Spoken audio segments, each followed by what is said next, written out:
Bonjour tout le monde, bonjour Clément. Salut Christophe. Bienvenue dans cette nouvelle vidéo. Allez, on va essayer le défi, moins d'une demi-heure. Allez, on va essayer. Pas mal de belles choses cette semaine, vraiment toutes les catégories, jeunesse, BD, chromographique, enfin ce que vous voulez. Enfin, il y a des trucs partout de super cool, donc c'est curieux, fouiller. J'ai des petites infos quand même, pourquoi j'ai des petits retards, enfin comme vous verrez à ce moment-là, il y a des petits soucis avec... Enfin, chez Hachette, il y a eu un gros bug informatique. Ça a viré une partie de mes commandes. C'est pour ça que depuis 15 jours, il y a des trucs qui arrivaient pas. Donc ça va se corriger tout doucement. Donc là, je me suis arrangé, j'ai pris mes petites jambes, j'étais à Paris pour refaire mes stocks, parce qu'il y avait des titres que je voulais vraiment pas louper. Semaine prochaine, c'est possible donc qu'il y ait un petit retard, puis après ça reviendra à la normale. Ouais. Donc voilà, c'est les petits détails. Et puis bah encore plein d'offres commerciales, plein de promos, plein de trucs. On va faire déjà un petit tour, on va commencer par ça. On commence par quoi du coup? On va commencer par les petites promos déjà. Ouais. Alors déjà, le gros truc qui est attendu, les Batman. Alors le présentoir, je te le mets là parce que je suis pas au batailleur pour l'instant. Il est énorme. À mon avis, de toute façon, avant ce week-end, je pense que ça a bien fondu. Donc de toute façon, pour le coup, sachant que j'ai cru comprendre qu'il y avait des petits soucis en plus chez le distributeur, donc tout le monde n'en a pas. Alors j'ai l'impression. On les a eu. Voilà, donc ça c'est cool. Donc si vous voulez en profiter à 4,90, 10 Batman, non, je te laisse faire le plan, voilà. Ouais, franchement, tous les ans ils font ça. Du lourd en plus, franchement, voilà. C'est trop bien. Voilà. 4,90, du gros Batman. Dedans, il y a du Black Label. Ah ouais, enfin tous les bons classiques. Vraiment. Très voilà. Bah, dans les mangas offerts, on continue avec maintenant les Doki Doki, hein, un manga acheté au manga offert. On continue avec les Glénat qui sont toujours à côté. Donc là c'est pareil, hein, 2 mangas achetés, un manga offert, hein, donc profitez. C'est pas des mauvaises séries non plus. Hein. Non, ceux qui n'ont pas fait Sunken Rock, vous pouvez sauter dessus.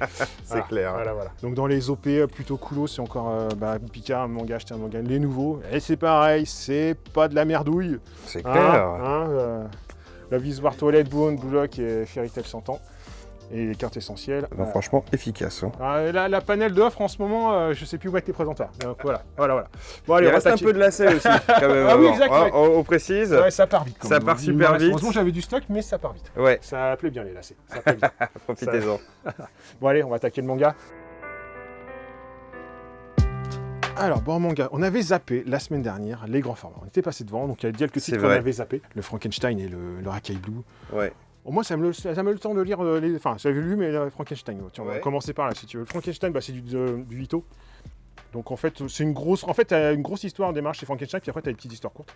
Mais c'est une grosse revisite du Frankenstein, un peu... Vraiment revisité. Ouais. Tu vois, c'est pas le Frankenstein... Ce côté Ito un peu horrifique, tu vois, un peu angoissant, légèrement, un peu plus gore. Mais ça passe vraiment bien. Hein. Ceux qui aiment Ito, ça va passer tout seul. Le Rakai Blues, franchement, on est... Enfin, voilà, une bonne réédition. Enfin, Rakai Blues, en fait, non. Rukido Machi Blues, voilà. Bon, Rakai Blues pour les anciens. Du bon dessin à l'ancienne, de la bonne baston, voilà, tout ce qu'il faut, de venir de la boxe des lycéens, etc. C'est très très propre. Hein. Ouais. Qu'est-ce qu'il y a eu de cool de sortir en grand format aussi? J'ai bien aimé qui est sorti cette semaine. The Druid of Seoul Station. Je suis pas fan des webtoons, non. Bon, c'est pas mon classe de T+, souvent c'est sympa, mais voilà. Et bah celui-là, je l'ai bien enquillé. Donc graphiquement, c'est propre. Déjà la couverture, elle claque quand même. Ouais. Graphiquement, c'est plutôt bien fait. Bah en fait, ce que j'ai bien aimé, peut-être déjà, c'est que le découpage des planches, j'ai trouvé assez construit. Ça fait, tu sais, presque un peu... C'est européen un peu, tu sais, c'est pas... Oui, c'est pas webtoon avec les pages vides, un peu, ce que tu veux dire. Et le rythme est assez soutenu. Après, honnêtement, c'est du isekai à donf. Tu sens les ingrédients à l'identique. Il n'y a aucune surprise dans le fond du scénario. Le gamin, il se trouve, tu sais pas pourquoi, démarrage parachuté dans un monde parallèle, il va y vivre des années contre des monstres, il va revenir dans notre monde. Il y a des portails qui s'ouvrent où il y a des monstres qui arrivent, t'as des chasseurs, Soul Living Company, t'as du... Il y a aucune surprise pour le coup presque dans le scénario. Classico-classique. Par contre, j'avoue, j'ai dévoré. Ok. Bah c'est con, mais en fait, le rythme est assez bien foutu. T'enquilles bien, enfin franchement c'est plaisant à lire quoi. Le dessin, j'ai trouvé peut-être un découpage, tu vois, moins webtoon, plus bouquin. Moi j'ai bien aimé. Toi qui en as marre du isekai, ça veut dire que c'est une bonne pioche. Bah ouais, j'ai bien aimé, non, j'avoue j'ai bien aimé. Les chats qui rendaient l'homme heureux, oui, tome 4. Complètement. Ça a pris tout doucement, mais ça a pris. Le God aussi, c'était le tome 2, je crois que c'est cette semaine. Le God High School. J'ai toujours pas lu. Oui. Le 1, j'ai toujours pas lu. C'est vrai que... J'ai toujours pas lu. Tout ce qui sortait. Ah bah si, la grosse sortie, la sortie, c'est le Full Metal. Et sortie qui a attendu, j'ai pas le temps de dire, il y a les 2 tomes qui sont sortis en même temps. Les White Blood. Ça a l'air sympa au niveau du découpage aussi. Ouais, mais voilà. Mais on l'a pas lu. J'ai pas eu le temps. Après le côté speed de la semaine dernière, de la monticule de titres et tout. Bon, il y en a eu beaucoup cette semaine, mais plus soft. Ça laisse le temps un petit peu d'éponger. Bon, après, il y a des péripéties de trucs qui n'arrivent pas, qu'il faut se lever le matin de bonne heure pour aller à Paris. On n'en parlera pas. On n'en parlera pas. Par là, alors, shoujo plutôt soft, et surtout un peu du tranche de vie, avec tout ce qui est sorti, je vais être un peu par là quand même. Il y a eu quoi, le Sans Complexe 3, comme les autres 5, le N8, qu'est-ce qu'il y a chez Nwebe aussi, alors ce jour emballé, c'est un peu casse-pied. Oui. Van Dance, et puis, ouais, Police in Pod. Police in Pod. Ouais, j'ai on dirait après l'Otaku, le dernier Otaku, le dernier. C'est bien que ça s'éternise pas trop parce que ça, voilà. Le Marche aussi, quand même, à la fin tout doucement, je crois, cette série-là. Ouais. Le Entre-deux, ça c'est cette semaine, voilà. Si, bah oui, je reviens. Qu'est-ce qu'on a oublié? Il y a un peu de Meillan qui est arrivé. Ah, bon, on va prendre que les tranches, voilà. Hein. Ouais. C'est Meillan. Moi, ça m'a fait sourire. Meillan, les awards, tu sais, des éditeurs dans tous leurs trucs, machin, et enfin pas le pire, mais dans les le award du presque meilleur mauvais plus éditeur, c'est Meillan avec ses délais et ses dates qui ne correspondent à rien. Je suis pas le seul à le dire, moi. Voilà. Bon, allez, passe à partir en aparté. Par ici, qu'est-ce qu'il y a eu de beau cette semaine? Le bâtisseur des civilisations vient de poser. Bon, j'ai pas le tourner, on vient de le poser. C'est tout nouveau, c'est du Tama. Attends, je vais revenir, c'était la semaine dernière, c'est le colocataire. C'est à leur manière. Alors, pour le coup, là, on a un petit truc de matou, mais un petit peu plus mature. Ouais, alors dans le découpage et dans l'histoire, alors à la fois plus mature, et je dirais que ça flirte plus avec je peux pas dire ça, mais une sorte de public un peu plus shoujo, un peu plus, tu sais, histoire, un peu plus construit. En fait, si tu veux, tu as les points de vue, lui, essaye de trouver l'inspiration, il va recueillir un petit matou, un petit chat, si tu veux. Et donc, en fait, un peu l'histoire des deux points de vue, parce que tu as les petits points de vue du chat, et en fait, comment ils vont essayer un peu de s'apprivoiser tous les deux, si tu veux, dans leur petit truc. Donc, en fait, ça fait un peu, pas comédie sentimentale, mais tu vois, c'est pas humoristique à fond. Oui, c'est pas le chat et Yakuza, quoi. Voilà, c'est un peu plus posé. Alors, c'est un petit peu moins mon trip, mais je comprends que ça puisse marcher. Enfin, je pense que ça va marcher, parce que ce côté un peu plus construit au niveau du personnage et plus, tu vois, sur la psychologie un petit peu, tu vois, un peu plus travaillé. Donc je pense que ça risque de trouver son petit public. Arsène 3, c'est cette semaine. Le bec qui était au-dessus, c'est pareil, c'est cette semaine. Si on redescend un petit peu par là, le truc que je viens de poser, qui est la couverture... All Night Bardloen. Ouais, c'est chiant, c'est que Nwebe, ils emballent tout. T'es obligé de l'ouvrir ce week-end, mais celui-là... Il t'attire. Il m'attire. Déjà vu, voilà. Il m'attire. Bon, si on revient par là, la grosse pile que je pouvais pas louper. Le Kaiju. Numéro 8, qui a déjà, bien répondu, voilà. Le Blue Lock, c'est cette semaine, avec le petit collecteur que je veux assez pour tenir le choc pour l'instant. Donc, il n'y a pas de souci. Le Longer Ranger qui arrive en retard. À côté, le Lance Canvas aussi, tiens, le nouveau. On va un petit peu. Pas mal tout ça. Qu'est-ce qu'il y a de beau si un petit peu par là si, le Sand Bucket. Aussi la réédition de Satan. Sand Bucket et les rééditions de Satan. Trop bien. Le Bloody Crows aussi, c'est cette semaine. C'était pas trop les vampires dans le bateau. Voilà. Quelques titres par là. La suite de Skull Survival, les Seraph and the End, c'est cette semaine. Ah si, la gros truc qui me manque, c'est le 22-26 de l'auteur de Shenso. Avec la suite de 17-21, pour le coup, les petits soucis, lui, j'ai pas réussi à récupérer à temps. Donc, peut-être qu'au moment qu'on tourne, enfin, vous verrez la vidéo, il sera en magasin, mais au moment que je tourne, j'ai pas pu l'avoir à temps. Donc, c'est je crois, le gros titre qui doit manquer de cette semaine exceptionnellement. Voilà, vous me pardonnerez. Je suis pour rien. T'as fait de ton mieux, on peut dire. Ah oui, là, oui. J'ai un peu, c'était un peu compliqué, mais on a géré. Voilà, je pense que ça fait un peu toujours, je rien zappé. J'ai surtout du grand format cette semaine, ça m'a pris du temps. Voilà pour le manga, on va passer à la BD. Alors, en BD, petite chose qu'on vient juste de poser, effroyable, Sherman. Je vais pas limite se dire presque un petit peu du comics de chez Ankama. Voilà. Testé, tu vois, c'est un univers graphique. Particulier à voir, voilà. C'est du Ankama, donc des fois t'as des bonnes pépites, des fois t'as des bonnes découvertes, des fois t'as des trucs moyens, mais des fois t'as des trucs super sympathiques chez eux. Le truc que j'ai bien kiffé cette semaine, le Cœur de Ferraille. J'ai adoré. Déjà graphiquement, je trouvais ça super joli. Et j'ai adoré l'histoire. Enfin, franchement, j'ai pris un vrai plaisir. L'histoire, ça mélange un côté un peu rétro. Un peu fin de Far West si tu veux, un peu voilà, mais steampunk ou non, pas alors justement, tu vois, on paraîtrait dans le steampunk, mais j'éclairerais pas forcément steampunk, si tu veux, plutôt uchronie si tu veux au sens large. D'accord. Parce qu'en fait, t'as une sorte de monde classique rétro, un peu, tu sais, un peu pas Far West, mais tu sais, de la campagne si tu veux, américaine, un peu classique, et avec un côté justement avec des robots, des servants si tu veux, mais très poussés si tu veux, une sorte de mélange des genres. J'ai pas forcément steampunk pour le coup, mais voilà. Et en fait, on va suivre le parcours de cette jeune fille au démarrage, qui est élevée par sa nounou.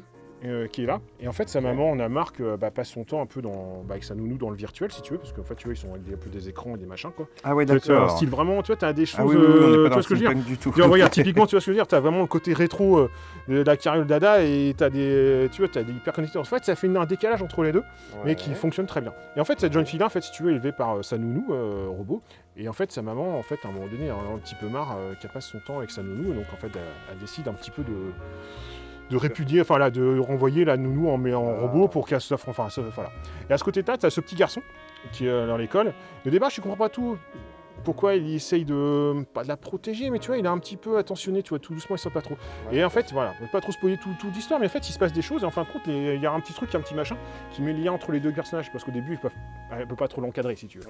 Et en fait, elle veut retrouver sa nounou parce qu'elle est attachée, et sa mère lui dit non. Et en fait, elle va une sorte de fugue, si tu veux, pour retrouver, en fait, il y a un endroit, potentiellement, elle meurt que une sorte de ville où parce qu'un robot robuste, tu veux, on va effacer sa mémoire et tu vois, il perd tout. Et là, elle va retrouver son... Donc en fait, peut-être qu'il y a une chance que... Et donc, elle part en quête. Et en fait, mais c'est super bien foutu. Tu avances dans l'histoire, tu as un peu de rebondissement, tu as un peu de dépaysement. Même à la fin, si tu veux, il se passe des choses avec des personnages et tout. Enfin, tu sais, il y a des petits rebondissements qui font que c'est pas... C'est super plaisant. Puis à la fin du 1, voilà, t'as déjà une fin plus ou moins. Et le lien entre ces deux enfants qui s'échappent, ça se passe super. Enfin, moi, je trouve le mayonnaise plutôt bien. Les caractéristiques de ces robots, si tu sont cool. Lui, le suivre sur la couverture, c'est une sorte de robot tueur, hein, vraiment une pisteur de fou. Et en fait, tu peux pas lui échapper, quoi. Et en fait, il détruit tout sur son passage. Enfin, détruit tout, voilà. Enfin, il est très. C'est une sorte de Sherlock, si tu veux. Il est en quête vraiment. C'est un Sherlock, si tu veux, dans l'idée. Il est en quête, il trouve tous les indices, tout ce que tu veux. Par contre, en baston, il est très bon aussi, quoi. Okay, voilà. Donc c'est super agréable, j'ai vraiment adoré. Petit coup de cœur de la semaine léger. En fait, si tu veux, ça pourrait être entre de la jeunesse, de l'adulte, c'est ultra polyvalent. Ce côté peu Asimov aussi. Ouais, enfin, même un peu ce côté Jules Verne, si tu veux, au sens large, si tu veux, dans l'idée de trucs où tu peux avoir un public ultra large. Ok, ça a l'air vraiment bien. J'ai adoré. Derrière, forcément, les quêtes de l'oiseau du temps. Le tome 7. Le tome 7 de la quête. Le classique du Loisel. Pareil, c'est un bon petit BD. Parce qu'il n'y a pas trop besoin de faire de pub pour le coup. Là. Ça a son public convaincu depuis un petit moment. C'est clair. Le Tesla, c'est pareil cette semaine aussi. Le truc qu'on vient juste de poser, la couverture m'envoie du pâté. Tu peux pas dire, moi ça m'envoie du pâté de chez Pâté. Le bestiaire du crépuscule. Et graphiquement, je trouve ça super joli. Ah yes, ouais, ça c'est le genre de truc que t'aimes bien. Ah ouais, un univers graphique comme ça, travaillé. Donc lecture de ce week-end. Et comme j'ai pas eu le temps de finir le rêve encore, tout ce qui est sorti, ça fera une belle combo de lecture parce que les deux. Sur rêve. Voilà. Jasmine aussi, qui est plutôt joli, qui est sorti un peu plus classique, mais j'aime bien un petit peu l'univers aussi un petit peu baroque, je sais pas comment dire ça. Un peu rustre, on va dire, ça j'aime bien. Le dernier, enfin ça enchaîne, c'est sa collection des... J'ai même pas le temps de feuilleter, Nourrir l'humanité sur les sites de lui. Pour l'instant, pas encore du tout déçu de cette collection-là. Et j'ai l'impression qu'il continue encore la petite page. La page double. On va pas l'ouvrir, on sait jamais ce qu'on se paye. Voilà. Ça, si vous... Ouais, pourquoi la couverture, celui-là m'intrigue un peu. Bah, je sais pas, j'ai l'impression que ça renouvelle bien et les histoires sont assez variées pour l'instant et j'avoue que j'ai bien apprécié. Le truc que je reviens dessus aussi, les feuilles blanches, je l'ai dit que j'avais la semaine dernière, qu'il y avait un truc pourquoi j'ai commandé, forcément je vais le lire, et moi j'ai adoré aussi, encore un coup de cœur, mais si l'auteur m'a un petit peu perdu à la fin, il y a tout un truc, mais graphiquement j'ai trouvé ça super joli, et en fait c'est super original dans l'approche, voilà, il se réinvente un petit peu la BD si tu veux, t'as trois, en fait, comment dire, tu as au début trois introductions si tu veux. Tu vas suivre d'abord l'histoire de ce petit garçon là qui vit en fait, qui essaye de faire une première BD et il galère un peu, voilà, et puis il rencontre ce monsieur là qui est un ancien dans la BD qui pourrait essayer un petit peu lui donner des conseils. Donc il avance dans l'histoire. Après tu vas avoir une deuxième intro avec là, ça se passe au Moyen-Âge, avec justement ce pape, en fait c'est un copiste, enfin tu sais, dans le miniure. Oui. Et en fait ça va être un peu les prémices de l'imprimerie si tu veux, et ça se fait pas l'église machin, et en fin de compte ils vont essayer à partir de là de faire un peu des histoires et captiver un peu le public, mais c'est un peu pour l'époque un petit peu pas sorcier, mais c'est ce côté un peu, tu sais, ça va, voilà, c'est pas très bien pour l'église quoi. Et après on va suivre une autre histoire d'une jeune fille dans le futur, voilà, qui se passe dans le futur, qui elle est une fille d'un auteur de BD qui essaie de faire un peu de continuer un peu l'œuvre de son père qui n'arrive pas forcément. D'accord. Et qui est confronté un petit peu à l'ère numérique. Et en fait, tu as ces trois histoires démarches. Tu te fais bon, ok, il y a des petits points déjà, tu te dis c'est bizarre, il y a un truc qui ressemble un petit peu, voilà. Et après l'histoire en fait, mais c'est ultra original, c'est que les trois histoires sont imbriquées les unes dans les autres. Mais qui fait quoi ? Grosso modo, c'est qui écrit quoi dans l'autre, qui c'est qui... Enfin, en fait, t'as l'impression que les 3 histoires, enfin, c'est un peu ça. Sur le speech de dos, Max dessine l'histoire de Raoul, le moine copiste, qui dessine l'histoire de Suzy, la dessinatrice, qui elle-même dessine l'histoire de Max. Bien sûr. Tu sais pas qui c'est qui inspire, donc tu avances dans l'histoire. Donc ça, tu le vois très bien. Tu as des trucs au démarrage, des petits personnages qui se connectent, etc. Et tu avances dans le truc et tu te laisses embarquer dans le machin parce que tu as envie de savoir, mais qui c'est qui se croise. Et tu as envie de savoir comment l'auteur va réunir ces 3 trucs où l'autre écrit dans l'encre. Et surtout, des fois, tu as des... Tu sais, quand il y a une histoire, il a une planche et tu as envie de revenir en arrière parce que tu vois, attends, c'est peut-être la planche qui correspond là. Et tu vois, et tu as des petits détails comme ça. Et moi, il y a un truc qui m'a fait kiffer, qui m'a fait penser à un auteur, et justement, ils en font allusion dedans. C'est, je te sors la BD justement là, qui est là, pour le coup. C'est de Marc-Antoine Mathieu. Ils ont fait une petite référence. Ceux qui connaissent pas, voilà, c'est des BD un peu barrés, de styles qui se mélangent. Et ça, si tu veux, c'est une BD sans fin. C'est en fait le principe, tu sais, de l'histoire, un peu dans les histoires, comment déstructurer une BD. Et tu vois, là, l'histoire, c'est un peu le personnage principal qui se barre. Et comment est-ce qu'on peut faire une histoire sur une BD. Mais l'intéressant, c'est un peu pour ça qu'on retrouve le petit clin d'œil, c'est qu'en fait, c'est une destruction de BD, et en fait, tu vas avancer, et l'histoire, tu vas la lire, et en fait, tu finis là, et tu recommences en cercle sans fin. Il y a plein de clins d'œil, c'est-à-dire qu'en fait, le début, si tu veux, va avancer, tu veux aller là, tout est déstructuré dans la BD. C'est à la fois philosophique, à la fois la langue française, t'as plein de trucs originaux. D'accord. Tu vois là dans les planches. Et en fait, cette BD-là, c'est une tuerie de destruction de BD, de casser les codes de la BD, quoi. Ah ouais, et quand j'ai lu ça, bah, ça m'a fait penser à ça. Et à un moment donné, t'as une bulle où, justement, un petit peu caché, il cite... c'est marrant. Et voilà, il y a des petits clins d'œil comme ça, comme un artiste belge, si tu veux, dedans. Tu sais, c'est des petits clins d'œil. Et tu sens l'inspiration de l'auteur dans ça. Donc si vous ne connaissez pas, ça c'est top, vous pouvez y aller. Et si vous connaissez, vous aimerez ça. Ok, voilà. On casse le 4e mur et le 5e et le 6e on n'est pas aussi. Trop, hein, ouais, c'est ça, parce qu'il y a un petit peu quand même pour le coup, mais c'est vrai que c'est comment lier ça, qui est le point commun de cette histoire, comment tu vas t'aboutir, qui c'est qui est vraiment l'origine de ça, est-ce qu'il y a un point commun avec ces 3 histoires, est-ce qu'il y en a une qui domine l'autre, puis tu vas avancer, etc. Non, c'est assez bien foutu. C'est un peu des BD qui sortent des sentiers battus.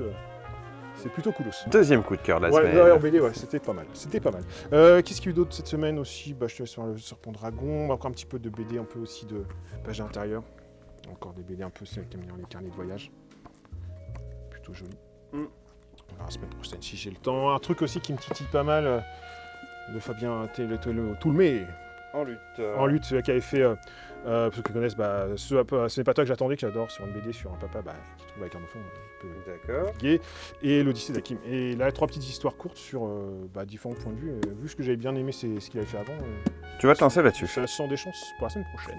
Un petit truc sympa aussi, les héros de l'étoffe. Pour une fois, tu vois, l'histoire du textile. Oh, c'est marrant ça. Ça change un peu, tu vois, l'écologie, de la politique, voilà. Ça peut être super sympa d'apprendre des choses. Voilà, on va aider. C'était pas mal, c'était bien fourni. C'était bien, c'était propre. On va passer aux comics. Alors, il manque des choses. Pour le coup, là, j'ai pas pu parer à tout. Il manque un peu de Panini, des petites bricoles sont pas là. Marvel, ouais. Marvel manque. Il n'y a pas des tonnes de titres, mais il m'en manque un petit peu. Comme ce qui est arrivé en DC, c'était plutôt soft. Il y a le Batwoman, ils ont refait les intégrales, et puis surtout Batman et Robin aussi, de Lemire.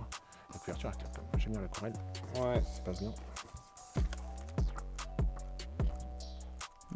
Sympa. Voilà. Là, je reviendrai sur le Faire Secteur, parce que je revisite un petit peu des Green Lantern avec une auteure de SF, donc ça peut être sympa. Black Label en plus, très propre. Donc il y a un peu de Star Wars, le Jupiter's de Cassis, ça c'est cool.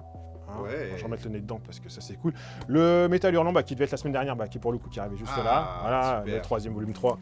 Donc avec que du nouveau. C'est du nouveau, voilà. Ouais. Là c'est que du nouveau. Trop bien. Et ça j'avoue. Ça c'est une tuerie. Ouais. Puis j'avoue que c'est qualitatif quand même. Hein. Ouais. C'est pas voilà, c'est propre. Tiens, en dessous, je vais revenir là-dessus parce que c'est pareil, c'est du comics, mais ça pourrait être du roman graphique. C'est difficile de faire les codes en ce moment. C'est ça, pareil, je l'ai dévoré. J'ai Bill Finger dans l'ombre du mythe. L'origine de Batman et que peut-être qu'on est sur une grosse fumisterie, peut-être que... Quoi ? Ouais, ça casse tout. Alors graphiquement, j'adore. C'est super joli. En plus, j'aime bien ce côté, tu vois, là, dans le temps réel, en fond blanc, et dès que tu passes un peu dans le, tu sais, un peu plus, tu vois, un peu vieille page, enfin vieille page jaunie si tu veux. Okay. Donc en fait, tu vas suivre le jour un auteur, si tu veux, qui fait une enquête, parce qu'en fin de compte, ce personnage-là, Bill Finger, en fait, ça a été un petit peu le bras droit, le gros assistant de Bob Kane, sur l'origine de Batman. Okay. Sauf qu'en fait, si tu veux, quand tu lis l'histoire, c'est que Bob Kane a un peu fait le concept de base, si tu veux, mais en fait, a priori, quand tu lis l'histoire, tout le personnage, tout le folklore, le pingouin, le Joker, le Robin, tout ce que tu veux, les scénarios, c'est lui qui a tout fait. Et en fait, il est mort comme une petite merde, et donc l'auteur décide un peu de retrouver sa famille, de redonner un peu une noblesse un petit peu au personnage. Okay. Et donc ça se joue sur 2 étapes, lui quand il fait son enquête, et ce côté flashback qui passe super bien de l'un à l'autre. Si tu veux, à chaque fois qu'il va passer, tu vas revenir le personnage actuel, ce qui fait que la transition se fait super naturellement. Ce qui est cool, c'est que ça permet de voir un peu l'envers du décor de l'époque. Dans un moment où, les années 50 et tout ça, où il n'y a pas beaucoup de sous, un dessinateur qui est déjà payé, même si c'est pas grand chose, mais qui est payé pour dessiner ou faire scénariser quelque chose, c'est déjà pour lui l'envie, c'est top, et il se pose pas de questions plus loin que ça. Et qu'en fin de compte, Bob Kane, c'est lui qui à chaque fois allait négocier les contrats. Et qu'en fin de compte, tous en dessous se faisaient un peu entuber, voire certains avaient conscience du truc, mais ils touchaient leur petite solde et ils se posaient pas plus de questions, quoi. Et le fait, lui, ce personnage à un moment donné, c'était avoir un petit peu notoriété un minimum. Il était, quand ils ont fait la première série, Batman allait à l'écran des années 70 ou 60-70, et à un moment donné, il y a son nom qui apparaît enfin comme scénariste du truc, mais c'est la seule fois que ça a apparu. Et donc ça a été tout un combat, et en fin de compte, ce qui est intéressant, c'est qu'après, l'univers des comics a quand même fait un prix pour les auteurs un peu méconnus, qui s'appelle le prix Bill Kane, tu vas apprendre dedans, et que Bob Kane, à la fin de sa vie, a dit « Ouais, c'est vrai que peut-être qu'il n'a pas eu l'estime qu'il devrait avoir. » Ah la vache. Et tu fais, c'est un gros milieu d'enflure au démarrage. Ouais, c'est dur, hein. Et que tu vois que c'est pas forcément le seul, c'était à l'époque... c'était comme ça, quoi. À l'époque, ça se faisait comme ça, quoi. Et qu'en fin de compte, ce personnage-là, on lui doit une grosse partie de Batman, l'univers de Batman. Par exemple, j'explique, tu vas quand même faire le Joker, c'est qu'il avait souvent des parts d'attraction, et tu vois, la mascotte, c'était ça. Et t'apprends tout, t'as tous les personnages. Enfin, franchement, c'est super bien foutu. C'est aussi bien un roman graphique pour les gens qui connaissent pas l'univers de Batman. Il n'y a pas aucun problème, ça vous permet de voir un peu l'envers du décor des auteurs de BD de cette époque-là. Ceux qui sont amateurs de Batman, ça vous permet de voir un petit regard un petit peu différent et de dire c'est clair qu'on n'en a pas souvent des histoires sur les créateurs de Batman. Il y aura, a priori, DC mettra jamais le nom de Bill Finger à côté de Bob Kane pour dire que c'est le créateur de Batman. Oh, c'est triste. Et il a fini comme une merde. C'est pas triste, hein, t'apprends tout, c'est vraiment, mais vraiment, j'ai dévoré. Super top lecture. Ok. Voilà. Bon, on arrête là pour le comics, on va les vidéos, on va durer encore 3 heures. On va passer à la jeunesse. En jeunesse, c'est ultra riche depuis une semaine, 3 semaines, là, j'avoue que ça pullule et qualitativement parlant, c'est bon. Okay. J'avoue que je prends des petits coups de plaisir, là, j'avoue. Donc cette semaine, qu'est-ce qu'il y a eu de beau déjà ? Allez, on va aller en vintage, too much chez les Fluffy.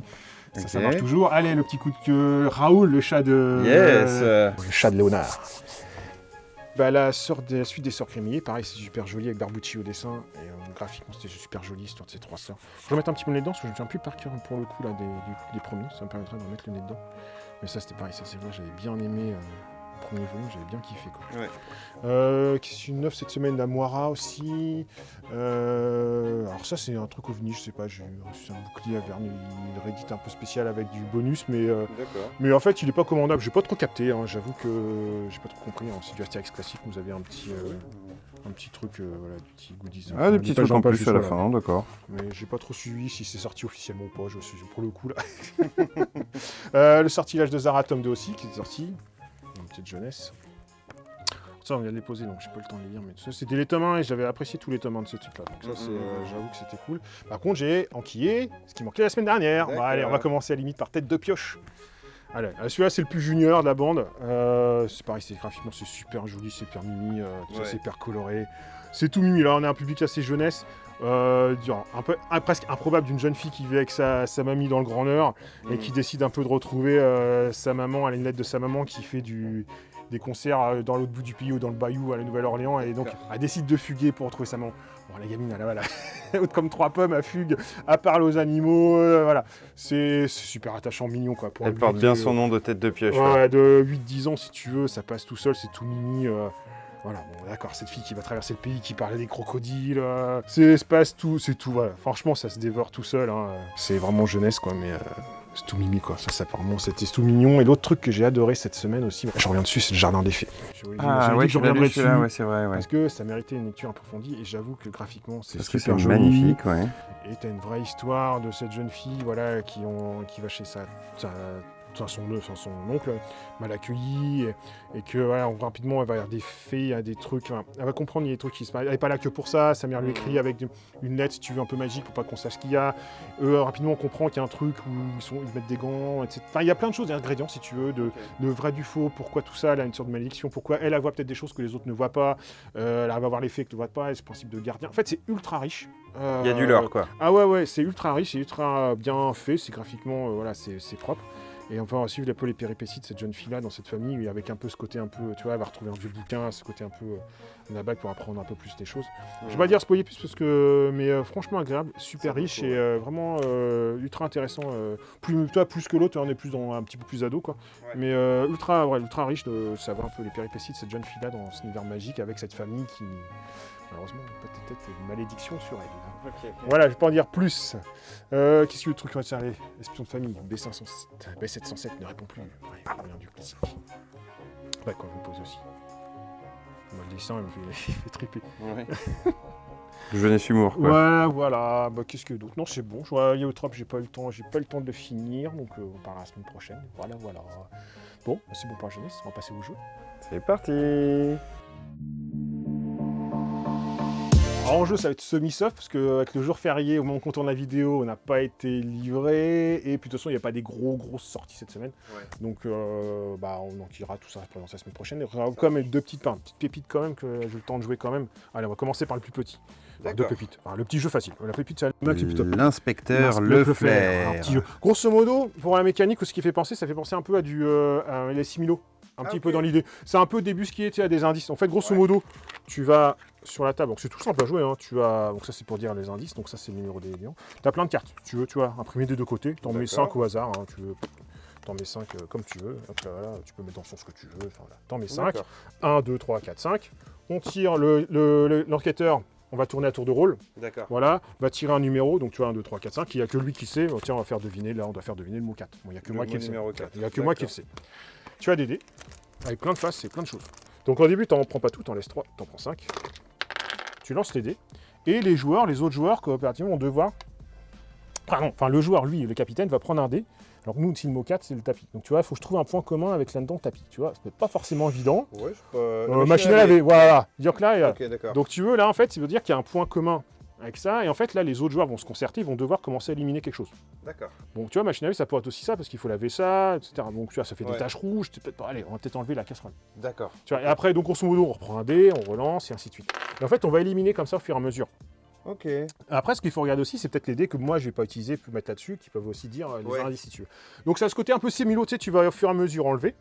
Soit c'est imperfect, soit tu te trompes. Grosso modo, tu gagnes un point de victoire. Si tu arrives à faire deviner, par chaque bonne réponse. Une fois que tu as fini ça, on change de capitaine. Donc ça joue en 5 manches et on additionne tous nos scores et on voit à peu près le niveau dans le 4 voilà. Donc c'est familial, tout petit. C'est tout mignon, tout simple jeu. C'est vraiment, ça fait penser en similo si tu veux. C'est sympa le concept des dés avec plein de dessins dessus et tout. Il y a tellement de cartes, voilà. Grosse rejouabilité et tout. Petit jeu de chez Oya, voilà. Un petit jeu sans défaut. Voilà, on va passer maintenant à Almanach. Alors le premier truc quand même, je veux dire sur la boîte, on va faire le jeu, il est bon. Après le truc c'est que j'ai ouvert la boîte, mais tu regardes, mais il est où l'âge? Il est où le nombre de joueurs? Ah ouais, j'avoue, c'est pas mal. C'est un peu dommage quand même.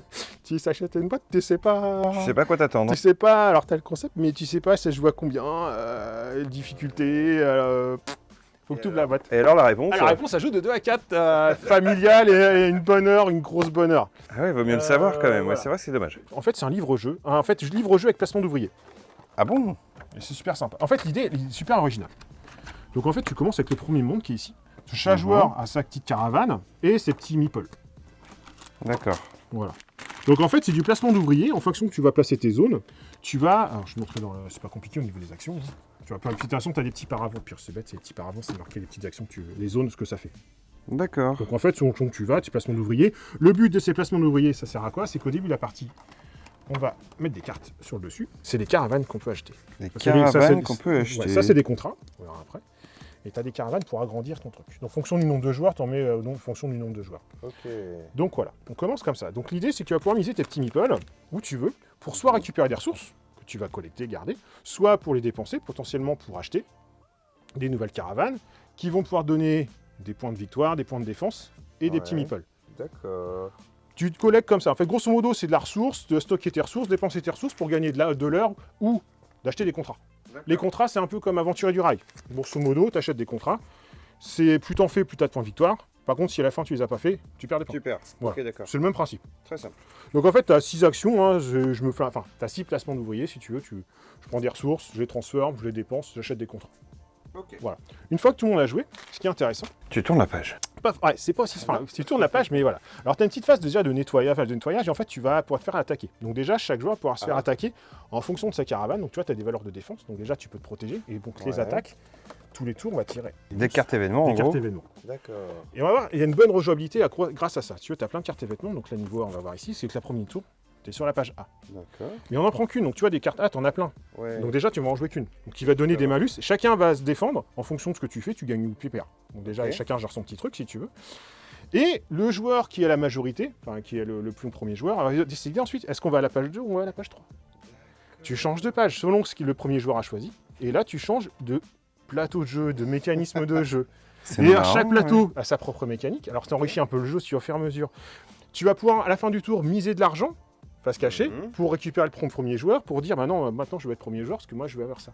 Donc, en fait, on en fait 6. Il y a 17 pages. On en fait 6. Donc, avant déjà de faire toutes les pages, parce que tu vas pas les faire forcément dans l'ordre, plus tous les monstres. Comme tu peux voir, une fois que tu fais B, tu passes à C, si tu veux qu'en fait, tu vas pas jouer tous les monstres. Ouais. Donc en fait, c'est plein de petits jeux dans un jeu. C'est marrant, ça. C'est du placement d'ouvriers avec une sorte de livre-jeu. En fait, c'est super familial. Ça peut être un peu enfantin, mais c'est assez fun à jouer en fait. Chaque tâche, tu tombes, attends, faire là, non, je vais reprendre. Puis ensuite, en faire une autre parce que tu dis, attends, là, on a fait là, mais moi, la prochaine fois, tu vas peut-être faire ça, etc. Ouais. Donc en fait, tu as 17 pages comme ça jusqu'à arriver à la tanière du dragon. Là, d'accord. Donc en fait, voilà, chaque plateau a sa petite façon de jouer avec des placements d'ouvriers. C'est toujours les mêmes collectes, hein, si tu veux. Les règles de base sont pas les mêmes dessins. Mais chaque plateau a sa petite mécanique. Okay. Donc super original. Bon, l'instant, j'ai appris les règles sans trop. Enfin, j'ai joué vite fait sans récupérer les trucs.